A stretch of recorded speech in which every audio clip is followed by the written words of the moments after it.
from the studios of Farm Journal Broadcast.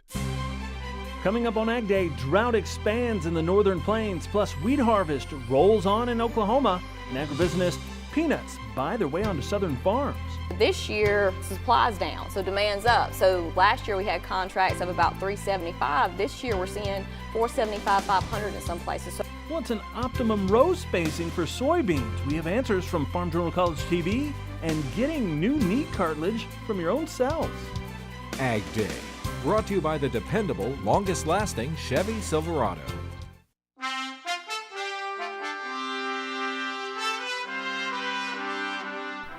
Good morning, I'm Clint Griffiths. Drought conditions worsen in the northern Great Plains while soil moisture improves there in the Corn Belt. This version of the drought monitor showing where the changes are. The splotches of yellow in the northern plains, especially in northeastern Montana, showing the 1 grade deterioration. Now state by state, Montana, North and South Dakota now entering into the D3 category, and it shows the fingers of abnormally dry conditions are now reaching into Nebraska. That extreme drought classification is a benchmark to initiate steps to allow emergency grazing on CRP acres. Custom cutters are continuing their annual northward trek through the Great Plains as they bring in this year's winter wheat crop. USDA says 28% is harvested. That's 3 points ahead of average. Kansas is a couple of points off the 25% average, but Texas and Oklahoma are well ahead of in harvest. Betsy Gibbon takes us to southern Oklahoma for an update. These days, Cody Goodnight is spending a lot of hours in the cab, but he doesn't seem to mind. Wheat harvest has always been the highlight of our year. The Chattanooga, Oklahoma producer is cutting wheat. There's 10 bushels on the ground here. And managing a crew, working the land like his father did before him. I'm not in charge anymore sort of situation, but I sure enjoy observing. USDA says 47% of the Oklahoma winter wheat crop is rated good to excellent. The same goes for other key wheat producing states like Kansas, where less than half of the crop is rated good to excellent too. Wheat crop wasn't excellent by any means. It was just barely average. That was earlier in the season. Goodnight says his early maturing wheat is yielding significantly below average, while his later planted is above. Overall, he expects a below average winter wheat crop this year. We don't know if this was the last rain we're going to get. We don't know if we're going to get another 3-inch rain tomorrow. The crop went into dormancy early. The spring was very dry, and the rains came too late, bringing thunderstorms and even hail damage. I don't know if you can see it on the combine, but the tires are covered in mud. All before Memorial Day. In an area where weather is anything but predictable, the thrill and excitement of another harvest remains constant. I farmed for many years and loved it intensely, so it's a very big vote of confidence my son has sold in me that he likes farming just as much as I did. Our passion has always been wheat harvest. We love it. We look forward to it all year long. And even this year, that's not an excellent crop, but we're excited to get started on wheat harvest, get in the field and get to going. Reporting in Chattanooga, Oklahoma, I'm Betsy Gibbon. In the Midwest, the Corn Belt is fending off widespread drought for now. In Illinois, dry conditions were pared back to about 13% from the previous week. That's a 40-point improvement. In a follow-up to a story we've been reporting this week, the Arkansas State Plant Board is set to hold another vote this morning on whether to ban dicamba on farms in the state. This after questions about the vote tally and procedures were raised earlier in the week. If the ban is approved, the governor still has to approve it. The state ag department says it's now received more than 200 complaints from farmers about alleged drift damage. As part of the White House focus on technology, President Trump pledging to include rural broadband in his $1 trillion infrastructure plan. The president made those comments during a campaign-style speech in Cedar Rapids, Iowa. He also visited Kirkwood Community College, which has a large agribusiness program. Trump was joined by Agriculture Secretary Sonny Perdue and Commerce Secretary Wilbur Ross while highlighting the need to expand rural broadband to give farmers access to new tools. The event also a send-off for former Iowa Governor Terry Branstad, who's now U.S. Ambassador to China. Meanwhile, the first United States delegation since President Donald Trump announced a tougher Cuba policy last week started its visit Tuesday. The group, including members of the U.S. Agriculture Coalition for Cuba, which is pressing for more ag trade with the island nation. The delegation downplaying the potential negative effects of a new U.S. approach to relations. We were expecting it. I think everyone was bracing for it, and frankly, it wasn't as bad as what he was announcing. Really, once you read the policy, there's a lot of opportunities within it. Agriculture was explicitly omitted from some of the changes that the president expects to move forward on. So I think it is a good reminder that there continues to be lots of opportunity where we can work together, and that's what we're working on exploring today. Minnesota Lieutenant Governor Tina Smith says the trip is designed to build relations in hopes of future Minnesota agricultural sales to Cuba. Such sales are still allowed under Trump's policy, which bars many transactions with businesses linked to the Cuban military. The president's top trade negotiator said there is no deadline to reaching a deal on revamping the North American Free Trade Agreement. U.S. Trade Representative Robert Lighthizer says if talks end in a deadlock, the U.S. will have to rethink its strategy. A series of public hearings on the NAFTA renegotiation are scheduled for next week. The U.S. is scheduled to post its NAFTA renegotiation goals on July 17th. The drought monitor showing improvement in the Corn Belt. One state in particular has been struggling with too much moisture. Mike Hoffman's here with details. Mike? Good morning, Clinton. Indiana is nearly completely free of dryness in the drought monitor. 84% of the state has adequate or surplus moisture. But all that moisture is proving to be a challenge. These photos show what it looks like near Kokomo, not the best. Our Betsy Gibbons says she's been told that a third of the corn in that area has been replanted at least once. 36% of the Indiana corn crop is just called fair, 45% is good to excellent. And the complete opposite in North Dakota, as we've been reporting. A farmer from Hettinger County, North Dakota, posted on AgWeb that he got 0.4 of an inch of rain in May and just 0.2 so far this month. He says pastures are done for and hayland is poor. Now, taking a look at the drought monitor, you can see that's the main pocket of very dry conditions, the Dakotas into eastern Montana. We'll have your forecast coming up, but first here are some hometown temps. Deciding whether to sell your old equipment? Well, Machinery Pete's Pick of the Week lets you stay informed on current market prices, allowing you to set the best possible price for your equipment. Text Pete6 to 31313 to get started. As tropical moisture moves across the Delta, we'll look at the southern staple and why peanut prices are enticing acres in 2017. And later, row spacing guidelines for soybeans on Farm Journal College TV. Plus, we're off to surgery to learn about a new technique offering help to bad knees. Get the roots your crops need by getting Radiate first. Visit lovelandproducts.com/radiate. See your CPS dealer today.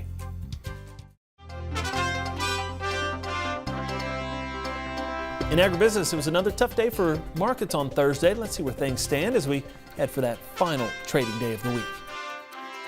We are seeing some red across the board, not only in the grain markets, but the cattle market and the lean hogs really taking it on the chin as well. I want to start looking at the live cattle contract. August, the month of interest. 113 is going to be the key level of support to round out the week. This was the original breakout level and resistance back in April. That now becomes support. 117.5 to the top side. I think you might find some value. We do have a cold storage report out later, as well as cattle on feed. We've seen the grains under a lot of pressure over the past couple sessions, really the past couple weeks, as the December corn contract seeps towards the low end of the range. 378.25 to 380 is really what we're looking at as a support pocket that needs to hold for the bulls to find some footing. This was the bottom end of the range, really going back all the way to March, April, and May. Wheat holding a little bit more steady than the other grains. 454 to 455 for that July contract is very key technical support. This was previous resistance and the original breakout level. We tested and held that through today's session. If we are able to continue to hold that level, wouldn't be surprised to see bulls press prices back above 462.5 to keep the bull trend intact. This has been Oliver Slope with II Trader from the floor of the CME. With that tropical storm making its way inland, southern crops will be seeing buckets of rain, including the peanut crop. According to the latest crop progress report, nearly 80% of the nation's peanuts are rated good to excellent, producers expecting a bigger crop and more acres based on improved prices. Ashley Arrington with Ag Authority, our guest here at the Agribusiness Desk today. Ashley, let's talk about the peanut market. It's not something we do analysis on often, but prices have actually been fairly good this year. They have. I've been very impressed with peanut prices. It kind of to go back just a bit, it kind of tails off the farm bill. Okay. Peanuts kind of got a good deal in that, and there was some additional plannings we felt like in order to take advantage of PLC payments, especially in some of the historically peanut states like Georgia, where I'm from. So that kind of made peanut buying points want to draw down on supply a bit. So when they did that last year, this year supply's down, so demand's up. So last year we had contracts of about $375. This year we're seeing $475, $500 in some places, so over $100 a ton. Yeah, and that's good. Is that enticing more people to plant it? For sure. I think last year, really, some people were, by all indications, planting somewhat for, you know, the PLC payments, taking advantage of those. But also this year, I think you have some people, I understand, that historically have not even planted peanuts, getting into the peanut business because they're the best thing on paper in the South, in some cases. Yeah, so as you go throughout the rest of this year, how are those folks getting prepared to take advantage of this? And are banks looking at that favorably, saying, okay, here, peanut may be a good option? Well, the banks will definitely weigh out the options with them, but a lot of it is peanut equipment, specialized equipment. Sure. So if they can afford the peanut equipment or they can get someone to custom harvest, that's the thing that the bank will really look at. Cotton as well. If you don't have a cotton picker, if you don't have a peanut combine, then that's different things the bank will have to look at to help you make your decision as well, because you have to figure in that equipment cost along with the growing cost in order to get to your break even. Yeah, well, and break even's kind of the name of the game this year. Yeah, for sure. If we can get there. Appreciate it, Ashley. We'll be back with more Agday. Just a minute. For market insights and farm debt analysis, contact Ashley Arrington at 706-699-4543 or visit agraauthority.com.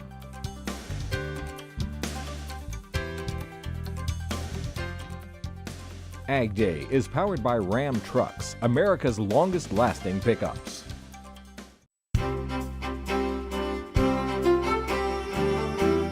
Welcome back to Agday. Meteorologist Mike Hoffman. Mike, as we look at the drought monitor, really it's that northern plains area where we're seeing it worsening the most. Yeah, it really is. There are pockets elsewhere, but there always are. But that's an amazing map when you look at it in total. Now, a month ago, it was not nearly this bad in the Dakotas or eastern Montana, but it was in Florida and other parts of the southeast. So we go back 4 weeks, and you can see the extreme to exceptional drought, parts of central and south Florida, southern Georgia. Over the last 4 weeks, that has just completely shrunk to almost nothing, whereas it's been expanding across the northern plains. Elsewhere, there are pockets, like we've said, across parts of the Midwest. It was starting to turn dry a couple of weeks ago, but now that's gotten better. Parts of Illinois and into Indiana as well. We are a little concerned there with the panhandle of Texas and those areas. We'll have to watch that. But all in all, that's not a bad looking map for this time of the year. Here's the remnants of Cindy right over central Arkansas this morning. Storm system off to the north over the eastern Great Lakes with a cold front. That'll be the real focus for the showers and thunderstorms today. And of course, closer to Cindy, or the remnants of Cindy, is going to be where the heaviest rain is going to fall. There's late in the day today. As we head through tonight, you can see the drier air excuse me, coming in once again to most of the central Mississippi Valley, eventually the Ohio Valley. We will have some kind of a big upper level low still sitting over Hudson Bay, so there will be some scattered, mainly afternoon showers and thunder showers as we head into the weekend. But for the most part, behind this front, it is going to be dry overall. Those will be very hit and miss, not nearly as bad as what it's probably showing there. Here's a precipitation estimate over the past 24 hours. Heaviest amounts, obviously, with the remnants of Cindy adding in the next 36 hours. Boy, you can pick out the path pretty good there, can't you? Right across Kentucky into West Virginia, eventually into southeastern portions of Pennsylvania. But there's some heavy rain other places as well, a little bit there across central Wisconsin and Michigan. Temperatures this afternoon, boy, look at the purple areas. Those are triple digit, large area, including much of the Rio Grande. A lot more pleasant behind that front, 70s and 80s for the central plains, some 60s showing up in the northern plains, 40s for lows tonight in the western Dakotas. You can still see it's muggy in the southeast, and then highs tomorrow afternoon. Look at that, only 60 in Bismarck. You're talking 60s and 70s across most of the northern and central plains, which are pretty pleasant numbers for this time of the year. There's the big trough that we talked about sitting over Hudson Bay, and we get little pieces of energy rotating through the Great Lakes into early next week. We have a little bit of a warm up there trying to come into the east as we head through late in the week, but still trying to cool down in the northern plains at that point. That's a look across the country. Now let's take a look at some local forecasts. First of all, for Pueblo, Colorado, cool with times of sun and clouds, high around 70 degrees. Washington, Iowa, breezy and less humid with clouds and sunshine, high of 78. And Charlotte, North Carolina, a mix of sun and clouds, warm and humid, high of 89. All right, when we come back, we'll talk about row spacing for soybeans, including what research says is optimal. Plus, we'll look at a new kind of knee surgery and how it offers to help rebuild and regrow cartilage inside the patient's body. Details on In the Country. Visit farmjournalpro.com. Trusted analysis, professional insight. farmjournalpro.com.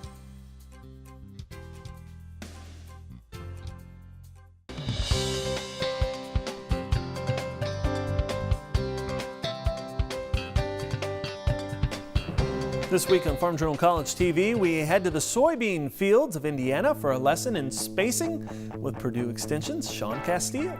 Sean, let's talk about row spacing in soybeans because in the research you've done, there's kind of a difference. So I guess a lot of it depends on your setup and where you are, but there is some differences. Yes, there is. So my general recommendations is to plant narrow rows, so 15 inches or narrow, and plant timely. Okay. Now there's a lot of folks that are moving to 30-inch beans because it's a bigger rig, they can cover more ground in a hurry, which I can appreciate if they're going to be able to get out and plant timely with that, let's say late April or early May if field conditions are fit, versus wait until the drill's ready and it's the 20th of May, that's a different scenario. But if we can get out there at the same time, 15s or narrow are going to win out, usually about a 5 to 10% yield level. Okay, so 5 to 10% gain by having a 15 versus a 30, but really for you, timeliness is about as important as it gets, the timeliness, timely planting of beans is not waiting until corn's done and plant beans. We need to be out there thinking about them late April, early May for a lot of this Midwestern belt. So we think about the Iowa, Illinois, Indiana corridor.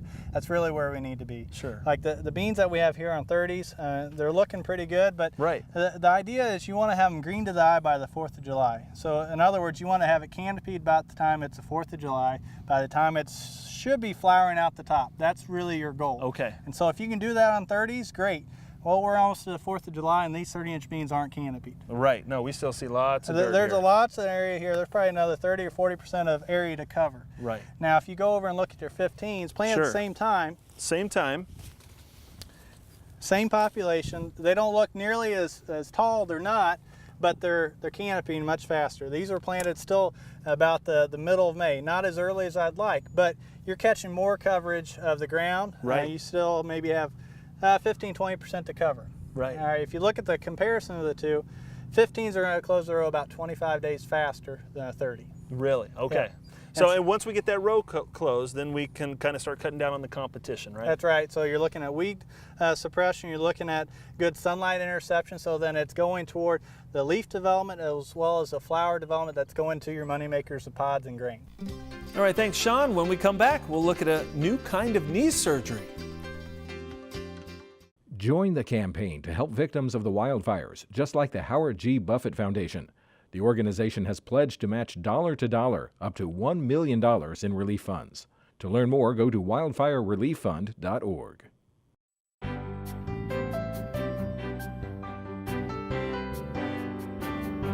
In the Country, sponsored by Kubota. Discover the power behind the M6 series at Kubota.com.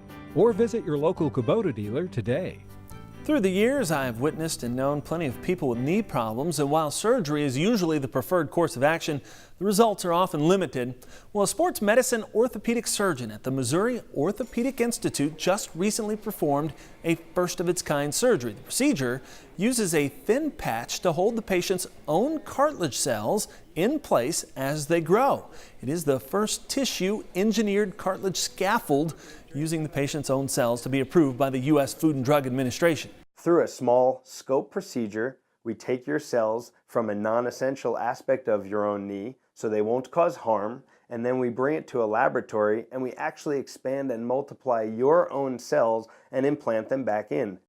The technology of trying to take your own cartilage cells and grow them outside of the body, putting them on a scaffold or matrix and putting them back in is really the holy grail.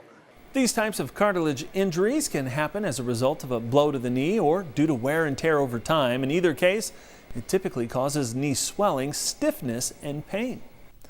And that's all the time we have this morning. We're sure glad you tuned in. Start your day with us. For Betsy Gibbon, Mike Hoffman, and all of us here at Agday, I'm Clinton Griffiths. Have a great day. Agday is powered by Ram Trucks, America's longest-lasting pickups.